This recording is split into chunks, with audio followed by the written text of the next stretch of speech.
Tonight, an exclusive interview with King Abdullah of Jordan. The king came to Washington at a crucial time. Jordan is part of the U.S.-led coalition against ISIS. It has also borne a heavy burden from the flow of Syrian refugees into Jordan. King Abdullah met Senate leaders and White House officials and the Vice President. Today, he met with President Obama. We spoke yesterday at his hotel in Washington, and we began with the threat of ISIS. Here is that conversation. Your Majesty, thank you very much for an opportunity to talk to you during this visit to the United States. Let me talk about ISIS and what you see as the threat today from ISIS. Well, ISIS and their like. So what we have to understand that this is a global jihadist movement, and it's not just the threat that we're seeing today, although the priority for many of us is dealing with Syria and Iraq. We have to remember that also we need to look at the Sinai, we need to look at Libya, the other elephant in the room, Somalia, Mali, Nigeria. So we have to have sooner, I hope rather than later, a strategic, holistic approach to being able to deal with all these organizations that actually are the same, different names, but the same beliefs. What would a holistic approach look like? Well, it means that all of us reaching out to each other. We in Jordan are obviously dealing primarily at the moment with Syria and Iraq. But we, in partnership with some of the other countries, I just came from Egypt 2 or 3 days ago talking to President Sisi, the importance of reaching out to our African friends, 2 countries that are, I think, going to be the lead in dealing with these issues in Africa. Obviously, the President of Gabon dealing with Boko Haram on one side, with the Central African states, President of Kenya down in the south dealing with Shabab and moving up towards Somalia. So this is an issue that we really have to combine our strategies, and this is sort of one of the reasons why I'm here in Washington. To let's not. I know we have to concentrate on Syria and Iraq, but we really have to have a pan-regional approach to this issue. But with respect to Iraq and Syria first, the question arises about airstrikes, and are they sufficient to stop ISIS? No, I mean, we knew the airstrikes are extremely important, and can you imagine what the situation would be without airstrikes? Airstrikes by themselves would not defeat ISIS. The issues now is how do you develop the ground play? In Iraq, it's slightly different, although we have to sort of combine Syria and Iraq together. You can't have solve one situation and think of solving the other. So we have to chew gum and walk at the same time on both these issues. With Iraq, it's slightly a different set of circumstances because we're working with the Iraqi government to be able to assist them against ISIS. Supporting the Kurds is vital, getting them the proper equipment so that they can also be able to deal with ISIS with efficiency. And most importantly is reaching the Sunni tribes in Western Anbar that are under tremendous threat of ISIS. A lot of the tribes are being executed by ISIS, and there's a time factor there that's extremely important. What you don't want to see is if we delay too much, that the local population being massacred feel that they have no resort but to surrender and come under ISIS. There are some operational delays through no fault of anybody's because of capacity capability of the Iraqi armies to be able to alleviate a lot of these cities that are under ISIS control. So this is issues that we have to deal with, and some of the reasons why I'm here in Washington. We have to reach out to the Sunni tribes in Western Iraq sooner rather than later. What's Jordan's role? Well, we're part of the coalition.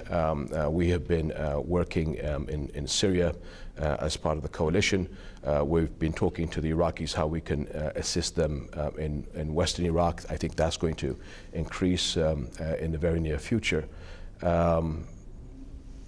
And then the role of Jordan elsewhere, because we're part of, I think, this regional international capability. So a very small country, but with many, I think, responsibilities throughout the region to combat this global threat. There's some question of NATO training troops and some reports that they may be trained in Jordan. We're looking for, we're talking to the Iraqis. They have some interest of us doing some training for them. Prime Minister Abdullah came to visit us about 6 weeks ago. Very good visit. We're opened all our doors to see what we can do to help the Iraqis. Obviously, looking at training a Free Syrian Army against ISIS is something that is ongoing in discussions. But how do we get to the tribes again inside of Syria, Eastern Syria in specific, that are fighting back against ISIS? Again, one of the problems is that there's a perception in Eastern Syria, in general, but also in Western Iraq, that the international community only really gets excited when minorities get jeopardized. So the Christians in the summer or the Kurds, but when it comes to the Sunnis, they're being ignored. So this is why the time factor, I think, is very important. We have to reach out to the tribes in Western Iraq and into Eastern Syria to make them feel that, people. When you say reach out, what do you mean? Well, get equipment to them, get support to them. There are ways of doing that I've been talking about for several months. But by the end of the year, action has to be taken. There's not things that I'd like to discuss on this venue, but there are things that we're going to have to pull the trigger on, so to speak, I think in the next several weeks. But does it include Jordanian troops? I believe that at the end of the day, whether it's in Iraq or in Syria, it has to be done by the local populations themselves. But getting them supplies and support is another issue. So how do you physically get them support? There is airplay at the moment in strikes. Do you get supplies to them through air? Do you get them supplies through ground? And how do you protect and support that? Those are things that I think are going to be discussed. But I don't want anybody to think that any of us are talking about the concept of boots on the ground, foreign boots on the ground to solve the problem. At the end of the day, Syrians have to solve the Syrian problem and Iraqis have to support the Iraqi problem. But is that sufficient in Syria? Syria is not going to be a quick fix. Anybody who thinks it is doesn't know the situation. And again, what I think you have to understand, part of the complications with Syria is there's two issues there. There's actually technically two wars in a way, which complicates the discussion on Syria.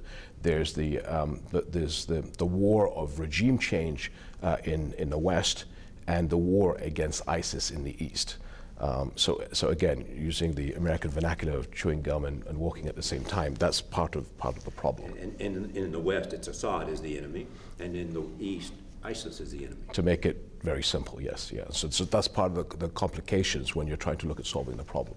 And then, so also create a problem, which is, so the discussions we've had in Congress the past 2 days, different people have an idea of what they think is a priority.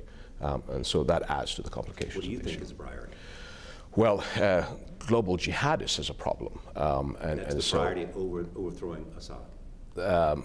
In our view, that's the immediate threat. And that's the American view as well. Well, I think because of the mass executions that we're seeing, is how do we get straight onto the ground to save people? But again, it doesn't mean that Bashar is a very nice individual and the regime has done wonderful things. So there's still a lot of people out there that feel that, does this mean that the regime gets off scot-free? So that's part of the complications. But sooner or later, I personally believe that the only solution to Syria is a political solution. I want to come to that. But at the same time, it is argued here, in fact, Secretary Hagel said to me, if we inflict damage on ISIS from the air or on the ground, it benefits Assad. That's the reality of the battleground. Yes, but don't forget that I think it was their strategy, the Syrian regime, over the past year and a half, not to hit the extremist units. They were hitting the moderate units, allowing sort of the extremist groups to gain ground, to create atrocities so that they could win the PR battle. You've been asked this many times, how serious a mistake will history record the failure to support, several years ago, the moderate forces in Syria before ISIS had the traction and the power it now has? Well, the problem is, I think that from the northern border, a lot of the equipment was going from the very beginning to the more extremist units and not to the moderate forces. And I think this is why we're in this mess to begin with.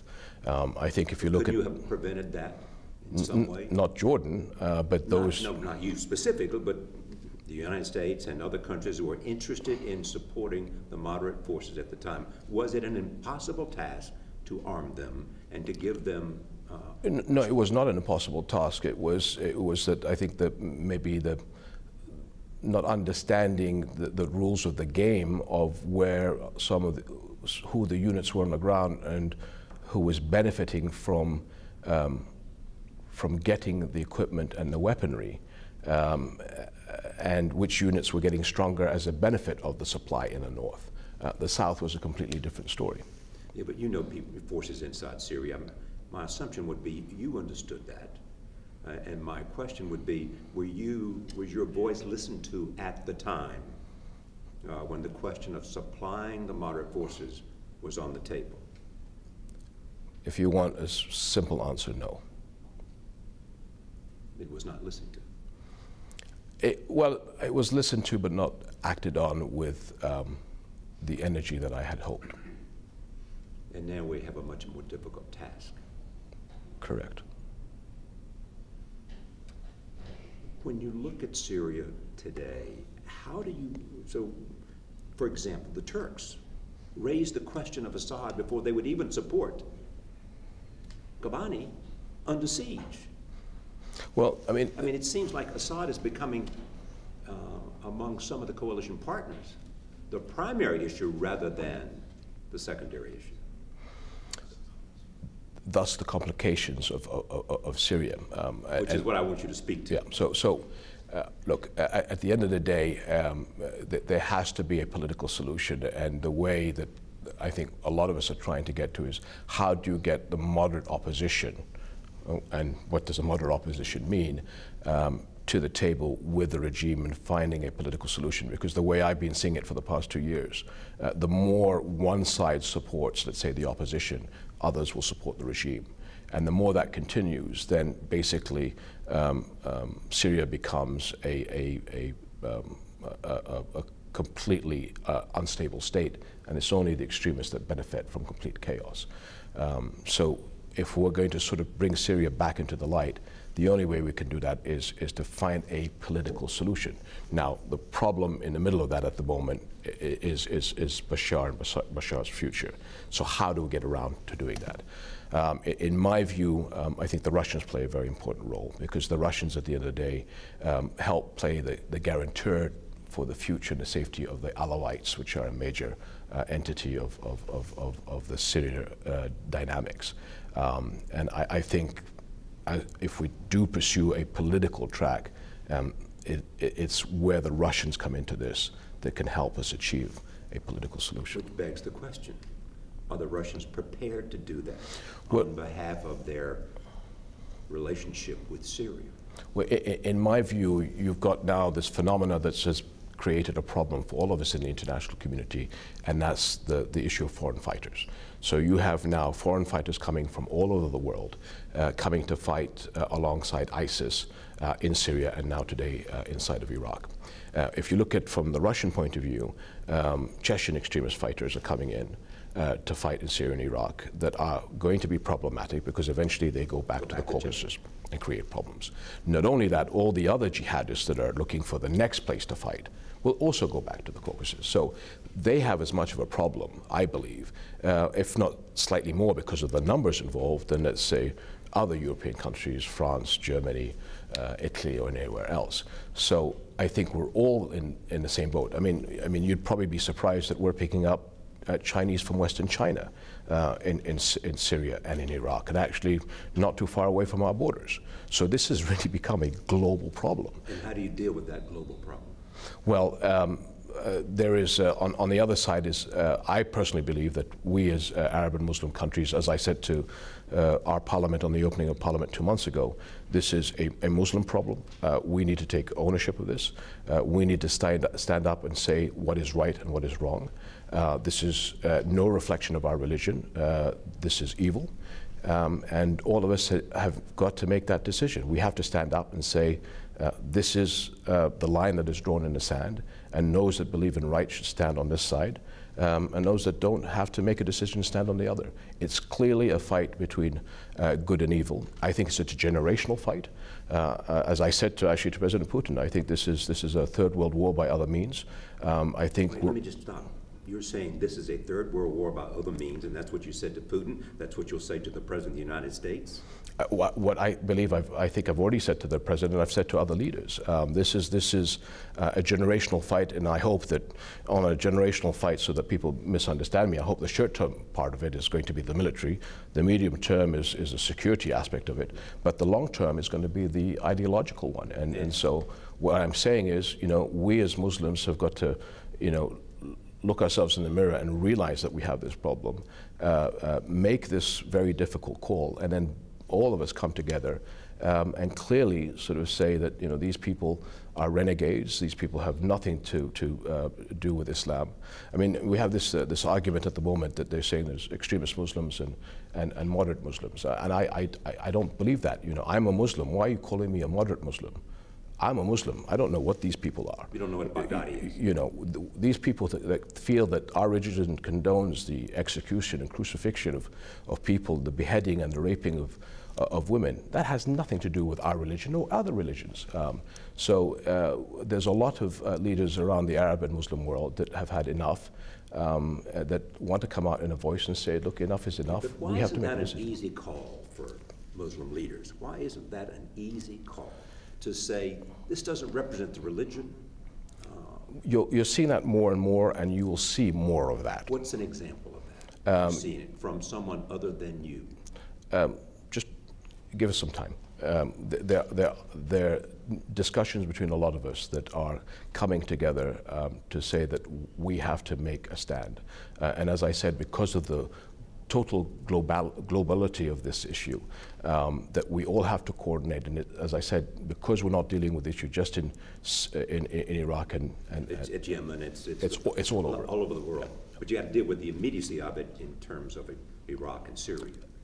Yes, and it's almost serious, and they have more revenue, and they have more use of social media, and they have more weapons. But almost instantaneously, you've got to look at Libya. You know, so that's the other elephant in the room. Speak to the risk in Libya, because there's not been much focus on it, even though we surprisingly that, you know, everybody ignores Libya, which is also probably just as complicated and just as desperate. So does it take major atrocities there for the international arena to focus attention? So I think as we're getting the strategy and the tactics in place of Syria and Iraq, then people will start to focus on Libya. But by, I hope, the end of this year, beginning of next year, countries will be coming together to start talking about Libya.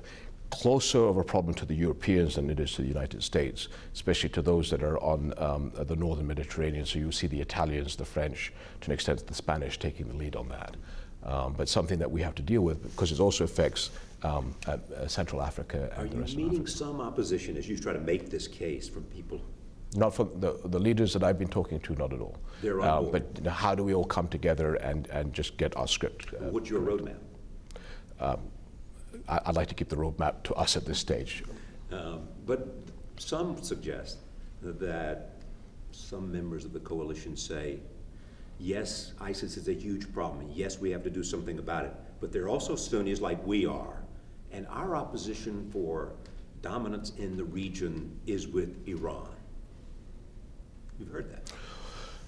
Well, again, you're going to have always regional versus Sunni. Well, I don't believe in a Shia versus a Sunni conflict. We're all one people, and that doesn't help. I think it goes deeper or slightly different than that. But if we look at this major international phenomenon, there's a common ground that brings us all together.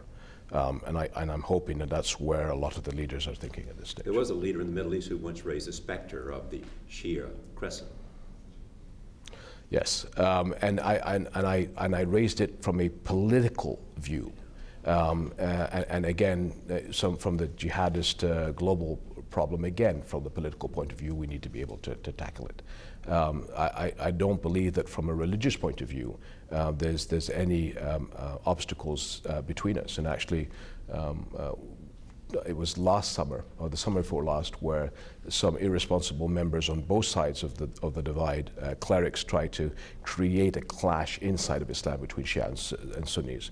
And we had a conference where we brought Sunni and Shia leaders from all over the world to come and say, look, whatever's happening in Syria and Lebanon at that point, it's got nothing to do with interreligious strife. And actually the most moving part was actually at the lunch that we held on the second day, where two imams stood up, or two sheikhs stood up, Iraqis, one Shia, one Sunni, that said, look, he's a Shia, I'm a Sunni, we're both brothers. And whatever is happening in Syria or might happen in Iraq, and those people don't represent either of us. Yes, has got nothing to do with religion. So therefore, tell me how you see the relationship on the ground between Iran, who considers ISIS an enemy, the United States, who considers ISIS an enemy, Jordan, who considers ISIS an enemy, Saudi Arabia, who now considers ISIS the Gulf countries who consider ISIS an enemy. So it'd be interesting, as you mentioned, the Iranian airstrikes that you had just said earlier on in the interview. It'd be interesting to see how that plays out. But obviously, so how might it play out? What would you see people saying to you privately? I have to get back and sort of see what they have to say. Obviously, like all regions, there's always going to be tensions and conflicts because of countries, border disputes. You're sort of implying religious problems. It's more historical problems. So I think that if there are tensions, they're based more on historical issues than they are on religious ones. So the question of dominance in the region is more historical than it is religious? Power plays that you find all over the world between big states and smaller states that have been there historically for many, many centuries. But can you imagine Iran being part of a political solution in Syria? Because they have influence also with Assad, but they also need Assad because of the Syrian territory helps them. I think their priority is Hezbollah more than it is Bashar. But I think that the guarantor when it comes to negotiations is more the Russians and the Iranians. And you sense the will is there on the part of the Russians? I think that the Russians. I think the Russians. Again, going back to the foreign fighters problem, need, as we do, to sort of start to unravel this phenomena. And Syria is a good place to start because of, Damascus or Syria is not that far away from the Caucasus. And this problem of instability that ISIS, Syria, Iraq is presenting actually does go back to affect the Caucasus quite easily. And don't forget, the foreign fighters are not just coming from Chechnya. I mean, we're picking those from Uzbekistan. We're seeing from other of the stands coming in there. And why are they doing it? Why are they coming to learn warfare? Are they coming because they believe in the ISIS mission? Or are they coming because? Well, part of it is the media play that ISIS and their groups are doing are quite successful because they take cherry-picking bits of the Quran and saying that this is what the Quran stands for, which is completely and utterly untrue.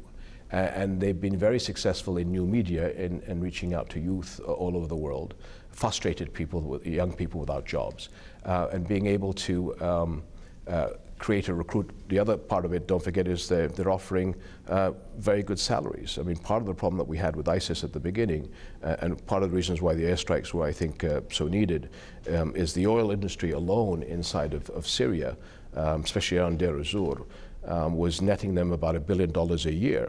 So the salary for a recruit joining ISIS is about $1,000 a month, which is the equivalent of a colonel's pay in our armed forces. So you had these different aspects of how recruiting was working. What we're doing to sort of fight back now is to try to explain to people that all these things that you're hearing as the manifestos of, for example, Baghdadi, have nothing to do with the Quran.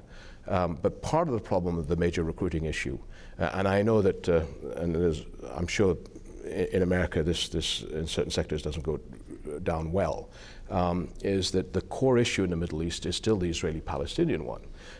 And until we solve that, that is a major recruitment for extremist groups. You told me, for example, that when the war in Gaza was taking place, recruitment by ISIS went sky high. Absolutely. So, because they use it even though it's not connected. All extremists, all these jihadist groups use the injustice of what's happening to the Palestinians in Jerusalem as a rallying call. Now, I know there'll be a lot of comments made after I say that that's not true. It no longer matters whether it's true or not. What is true is that that's what the jihadists use as a recruiting element. And actually, since the airstrikes have happened, I think the amount of recruiters that have crossed the border into ISIS have gone up to about 3,000. So when you saw young women and children and the high death count inside of Gaza, we saw an immense amount of recruiting of ISIS into young people into ISIS. When you look at the forces on one side, the United States, the coalition partners, you, Saudi Arabia, the Emirates, you look at the goals of Iran. Why is this a tough fight? ISIS has money, clearly. It's able to recruit, clearly. But this is overwhelming force that's possible. Or why am I naive? No, well, again, you've got to look at the complexities of what allowed them such a success right at the beginning. They were limited inside of Syria. The Syrian regime was on purposely not targeting them. They were targeting all the moderate units. So they were allowed to grow and establish themselves. And they did that purposely obviously, because they wanted to see ISIS grow. They wanted to see, well, it was other groups, and out of that came ISIS, so that they could win the PR game, to get the swing vote behind them, to show that, you know, there's people a lot worse than us. And they were very successful in doing that.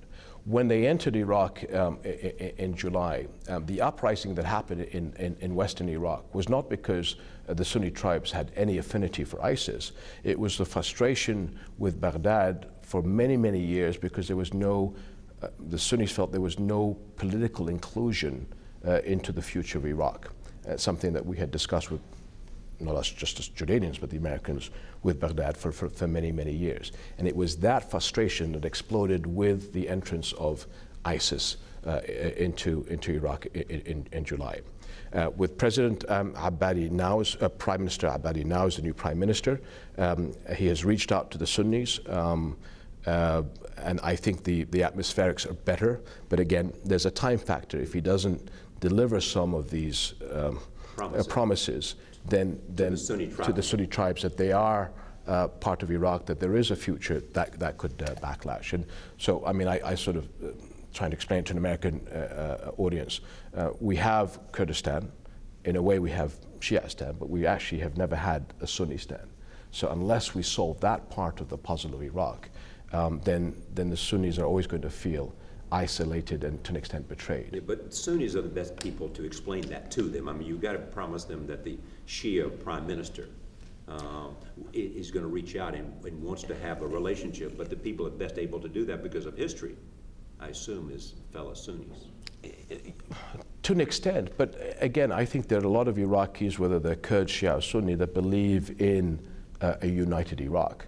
And you've got to give those people the benefit of the doubt. But there are other elements of play inside of Iraq. You mentioned Iran. I mean, Iran, I don't think, would like to see a strong, vibrant Iraq for obvious reasons. So there is always internal play and pressures on Iraqi government to make sure that, you know, the Sunnis don't get sort of the things that they want in the way that they want. So that's an uphill struggle. But going back to ISIS, you know, I think that the Prime Minister Abadi is committed. He has bureaucracy that he has to fight through, and we're all giving him the benefit of the doubt, and I hope that he does deliver. But again, the clock is ticking. I want to move beyond that, but there's no question in your mind that this battle against extremism can be won. And the definition of won is what? Well, first of all, we all have to make a decision of what side of this we're on. So nations in the Arab and Islamic world have to stand up and say, you know, we're against this, and explain to our people there's a right and a wrong of this, and people have to make a decision. There's no longer can we allow complacency. 9/11 was an attack on the United States by an extremist group to try and create a clash of civilizations. They wanted the West to fight Islam, and we knew that was their target. They're actually after us. This is our war. This is a war inside of Islam. So we have to own up to it. We have to take the lead, and we have to start fighting back. And all of us have to make that decision and stand up to the plate and take our responsibilities. And if you do that, extremism can be what? Manageable? Well, I think Eradicated? I don't want to get into the details because a lot of us are talking to each other about how to deal with this. But what happens is, I think when you clearly define what it is to be a Muslim and what these people are, I think it defines the argument much easier inside of Islam of how to deal with this issue. Because I think a lot of people that are actually thinking that, oh, ISIS is something noble to be part of. Especially the young. Especially the young that are being lied to. Will have the right arguments to be able, the proper arguments, I think, have not honestly been properly defined and will be defined, I think, in the very near future. You've referred to this many times in this conversation. This seems to be a significant moment, and the dialogue is important and crucial to come together to figure out how you're going to combat this. Yes. And it's both ideological, it's both education, it's both stopping the flow of money, and a whole range of other And it things. takes courage. At the end of the day, we have to be courageous to stand up and face this head on. And what's the risk to that, being courageous? What's the risk if we don't do it? I mean, for all of us, not just Muslims, but Christians, Jews, Buddhists, Hindus, everybody else. Which raises the question, many friends of yours who worry about Jordan and you, they worried about you at the time because of what was happening in the Arab Spring, and you were the first to say you believed in the Arab Spring and you represented the Arab Spring, and you had listed a series of reforms that you thought were important for your government and for your people. What does the King of Jordan fear within his own country and the threat to him and his country? I don't fear much. I have the confidence in my people. I have confidence in God.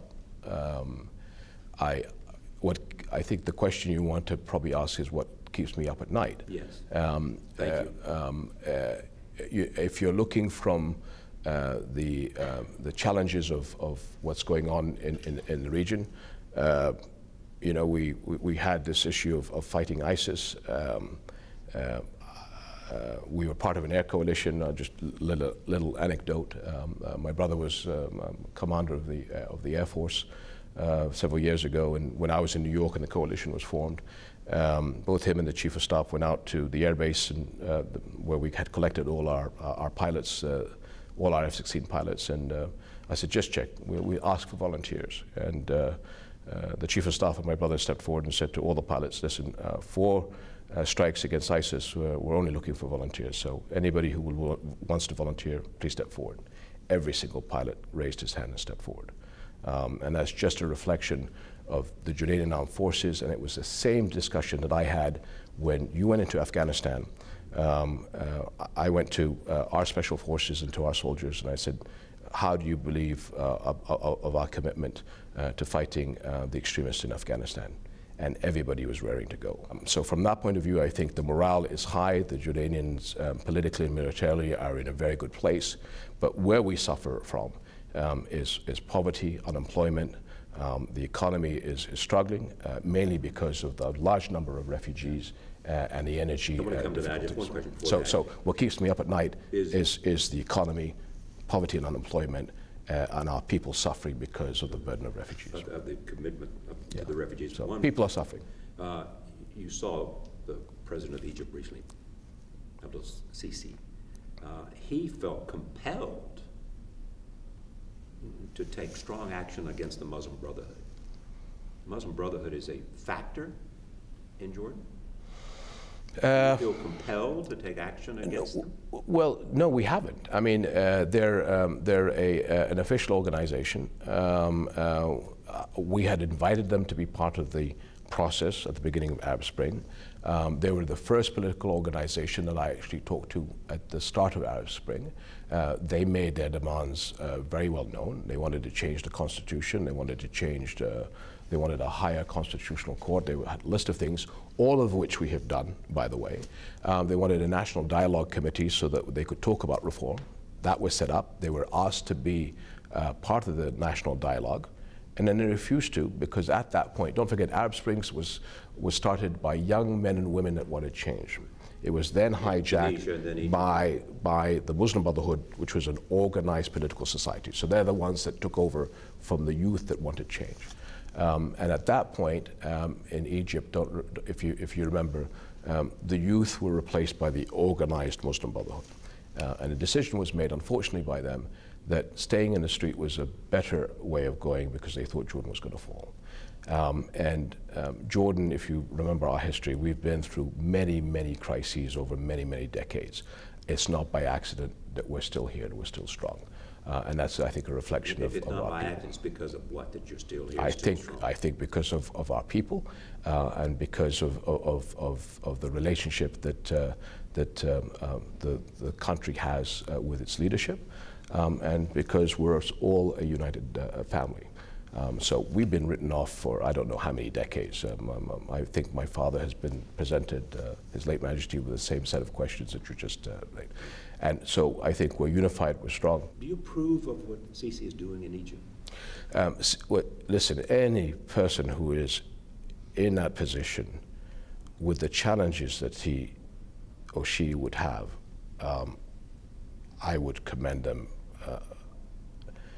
The set of challenges that he has to do to really help his country are unbelievable. And the main thing that he's trying to do is bring back stability to Egypt. We need Egypt. Egypt is the linchpin of the Middle East. Not only the linchpin of the Middle East. Yeah, it is. They say Dunya. They're the center of the Middle East for many, many reasons, historically, culturally, religiously, and we all need Egypt. And I believe that he is bringing strength to his country, he brings stability to his country. The economy is a major challenge for him, but at the same time he has to deal with instability in Sinai, which we're all trying to help him on. He is on one of the largest borders of Libya, which is, like I said, I mean, if we're all talking about our concerns on Syria and Iraq, imagine what his problems are facing Libya and what he has to deal with. So all of us have to stand by the Egyptians and by him because he's got so much on his plate. And, when I worry about my challenges and I think what he has to go through, I mean. I want to turn to Israeli-Palestinian issues, but before that, the refugee question. You have 1.5 million refugees. We have 1.5 million refugees, over 20% of our population in the past year and a half. Almost 90% are outside of refugee camps. So only a very small portion in the refugee camps. The rest are all across the country. This affected our schooling system, our healthcare. Our school systems have now regressed to going back to double shifts to be able to take up. What's the economic measurement of this, what that has caused? Well, I mean, your country has been so gracious and so magnanimous in helping us out with its aid program. And so please, I mean, my appreciation to the United States. I wish the rest of the international community could be as helpful. But with this year's budget, the donor aid only covers something like 29%. So we still have a shortfall of $1.9 billion just to cover the refugees out of our budget of $16 billion. This is a responsibility you didn't ask for. So who should step forward? Because it is part of the reality that is happening. You have refugees. I mean, should the United Nations be stepping forward?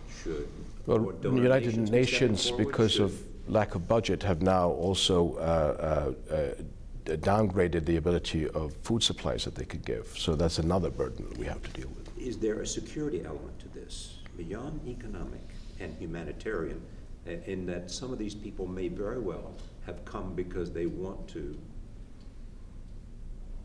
be part of some jihadist?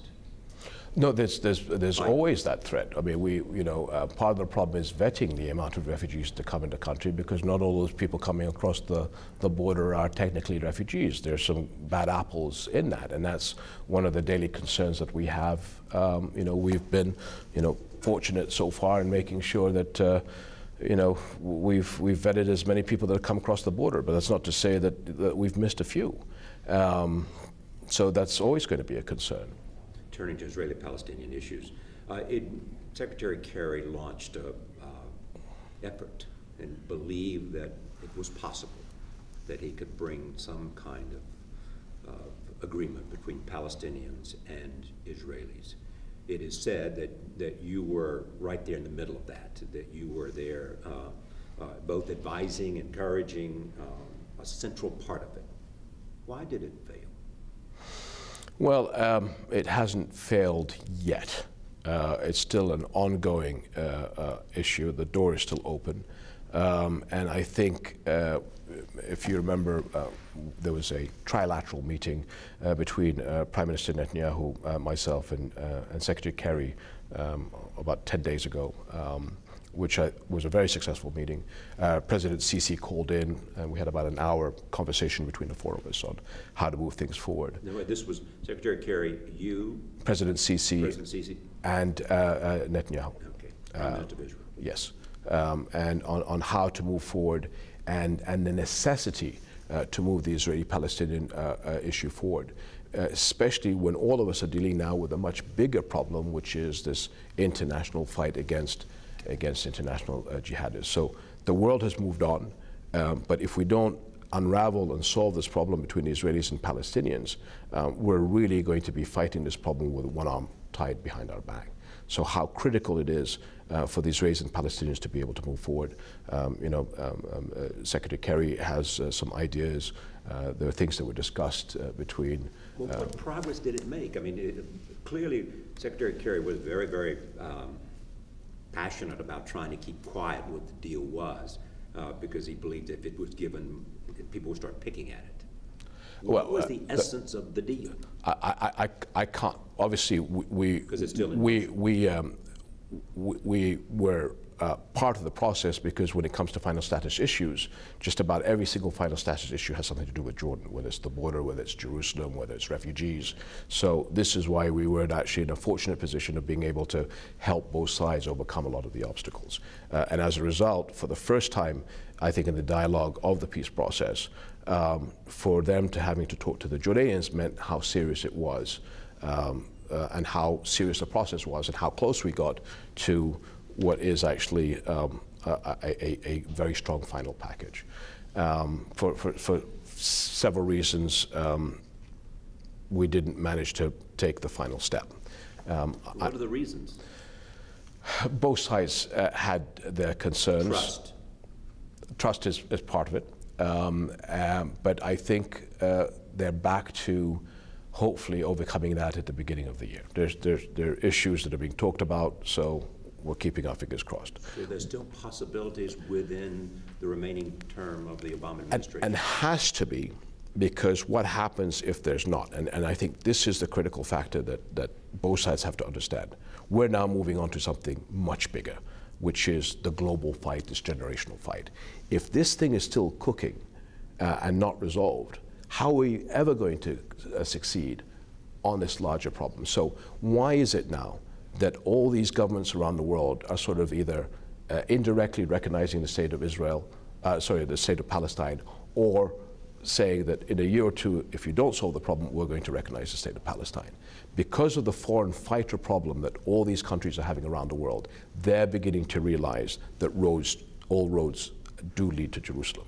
And that if the Israelis and Palestinians don't solve this problem, it does have an effect with extremism and how it affects the Muslim populations in that country. That at the end of the day, the core issue is still the Israeli-Palestinian problem and Jerusalem, even though certain people don't like a reference made to that. Whether it's true or not, that argument is still being used by the extremists, and countries around the world realize that they have to solve the problem for their benefit. So it's no longer politics because of Middle East. It now affects the national security of countries around the world. So they have a large incentive now to push for. Yes, so in other words, Israelis and Palestinians, for our sake, says countries around the world, solve the problem because it's affecting us. Their argument is made that in the end, Israelis didn't win the Gaza war because of the repercussions of it. I think from that point of view, you're correct. And if you looked at all the media outlets, the international media outlets during the summer, especially if you looked at, maybe not American, but if you looked at most of the international outlets that you think would be covering Ukraine as the head story, especially in Europe, they were not covering Ukraine. All the headlines was Gaza. So the attention has shifted. The understanding and the concerns are the core issue today. And so that has to be an understanding by the two players that we've all moved on to something bigger. And if you don't get it, we're all going to pay the price for it. So what does you know well and have many discussions, including the one you mentioned, with Prime Minister Netanyahu. Does he get it? Did he get it that in your judgment, all the things you have laid out here, that the world has changed, there's a bigger issue, there's a time demand, and these countries are saying you got to solve this. Does he get it? Does he feel that in your judgment? I can say that the conversation, the four-way conversation between President Sisi, myself, Secretary Kerry, and Prime Minister Netanyahu it went on, I mean, Sisi called it was an hour four-way conversation, and it was a really optimistic, sincere conversation, and one that left me with a lot of hope. And the way that everybody was talking about the problem made me feel that they wanted to move forward. Okay, hope is not a precious commodity, and you don't see a lot of it these days. What was it that made it hopeful? Understanding how it affects, and also what I think Israelis need to understand is how, if this continues to go on, because now we've all moved off to another bigger problem, how this continues then to affect the Israeli-Jordanian relationship, the Egyptian-Israeli relationship. Because if this thing continues to create a turmoil, it does create tremendous pressures on Jordan and Israel and Egypt. And so I think there was a tremendous understanding that we have to move the process forward. And I think everybody left that meeting feeling optimistic and I think geared up to take it to the next level. Have you seen any change since then? Has it been No. I think, the feedback we got from both the Egyptians and the Israelis and the Palestinians. I mean, you're going to have different maneuverings by different groups, and there are different things that come up, whether it's the new Israeli bill or different initiatives what do you of the make of Palestinians. the new Israeli bill, by the way? It definitely complicates things after we've come out of that wonderful evening. So you came out of the meeting hopeful, and then you have this vote. That makes things more complicated. But again, I'm looking to beginning of the year. Some of the things that were said at the dinner. Secretary Kerry coming back with the next phase of getting them together. So what I'll say is I'll give everybody the benefit of the doubt, keep my fingers crossed, and see what happens. Do you worry about a third intifada? Oh no! If you don't do it, there'll be a fifth, sixth, or seventh. There'll be another war in Lebanon. I mean, you could predict it. There is a reason why our military field hospital is still in Gaza, and we've kept it there since War I. Because if you don't solve the problem, it's only a matter of time until there's another one. Did you recall your ambassador to Israel? We called him back for questioning, and that was after 2 years of going back and forth on difficulties and issues that we had in Jerusalem vis-a-vis Al-Aqsa compound, and not being able to get proper responses on how to deal with the issues. Make a long story short, during the Gaza war, I did speak to the Prime Minister saying, look, this is really, really serious. We've talked about this on several occasions. If it continues like this, I'm going to have to take action. Action, unfortunately, due to an incident, was taken. The Prime Minister called me the next day after we took that decision. But with all sincerity, he said, listen, we need to de-escalate the tension. we created a set of procedures to make sure that things moved in the right direction. And since then, by the way, we've had the best Fridays of any Fridays in the past 15, almost 20 years in Jerusalem. So there is a willingness and sincerity on all sides to move the process forward. There is calm on Fridays, and there is procedures being put into place. We hope that once the procedures are all finalized, then the ambassador will go back very soon. Finally, what's the status of Jordanian-U.S. relations? Could not be better. We work, as always, in harmony in dealing with all the challenges. And as you know, Jordan is not just dealing with problems of just Jordan. We're working beyond that. From the time that you said, that you didn't feel like there was a resonance to the warnings you were given, do you feel like that the administration here has changed in its attitude about the relevancy and necessity of the United States to take the lead and to be deeply involved? Yes, well, I mean, I have a very strong relationship with the president, and I had a long session with him in February of this year, where we sort of discussed a lot of the issues that we're now dealing with. I had a chance to spend a lot of time with him at the NATO Summit, where we sort of identified how to move forward on the issues of, as it turned out, the air campaign. He sent me a lot of his representatives to deal on the ground. General Allen is actually in Jordan as we speak, if not yesterday. How do we work with the Iraqis? You're calling him to action? No. He's always been very responsive to everything I do. He actually, when he looks at the problems of Syria and Iraq, I'm always impressed with how he looks at the things from many angles. And then we sit down and figure out how to do that, how do we get other people involved into the mix, and how to move things forward. No question your judgment, he understands and is at one with you in terms of laying out the threat, the wider threat that now exists in the world. Yeah. You're satisfied with no, absolutely. No, he only understands that and is engaged by it. Yes, absolutely. And anytime there's a problem, I mean, he's always kept the door open. So if there's ever a difficulty, lift up the phone, give me a call, and we'll deal with it right there. So I'm very, very comfortable with the relationship that we have, his vision on how to deal with the issues. And as a result, you're seeing that there is a process going into place. And I will hopefully see him tomorrow, bring him up to speed of some of the things that we're doing, throw some ideas back and forth, and take it to the next level. Not easy to be king. Probably more difficult to be president. Thank you so much. Thank you.